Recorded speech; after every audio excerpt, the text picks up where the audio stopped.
individus, nous laisserons quand même libres au Congo. Tout ça, c'est parce que nous avons la politique, ce n'est pas mal la diplomatie, mais à un moment donné, il faut aussi avoir un peu la force du feu qui brûle et qui fait mal pour que les gens vous respectent. Vous savez combien de problèmes Museveni a chez lui là-bas? Vous savez combien d'Ougandais ne sont pas d'accord avec Museveni? Vous avez déjà vu les Congo parler des problèmes de Museveni pour dire écoutez, c'est suffisant, c'est 40 ans, Ugarago, c'est toi qui as fait que Mobutu soit tes consorts, mais Mobutu t'a aidé à être au pouvoir là-bas pour enlever les Idi Amin et consorts avec la Tanzanie. Ah, nous ne sommes pas d'accord. Non, nous on n'entre pas dans les problèmes. Mais eux se permettent, un président d'un pays étranger qui se permet de dire que non, il n'y a pas seulement le problème des M23 Congo et le Rwanda. Non, il y a aussi Makamboya Beni Butembo, il y a le problème des Owele, il y a le problème des Ituri. Kaka, c'est chez toi. Est-ce que c'est chez toi? Et son fils se permettait de dire les mêmes bêtises.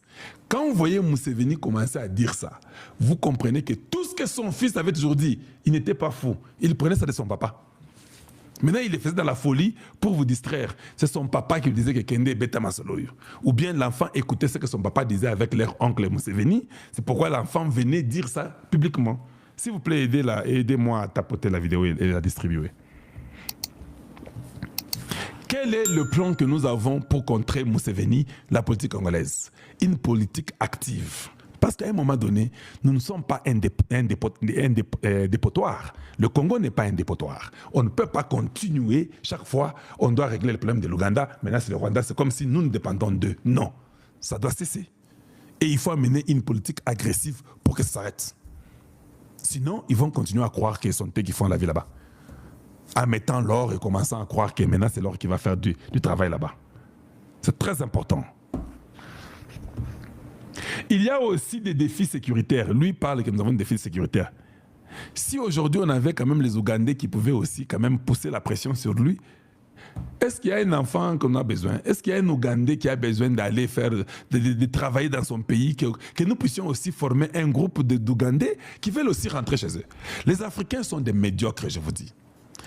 Ils doivent être contents que le Congo est celui qui veut la paix. Les Africains sont des médiocres. Quand on va commencer à mettre la pression, ils vont commencer à pleurer. Jean-Luc Abiyarimana est seulement venu au Congo pour regarder ce que son papa, à lui Jean-Luc, et Mobutu faisaient.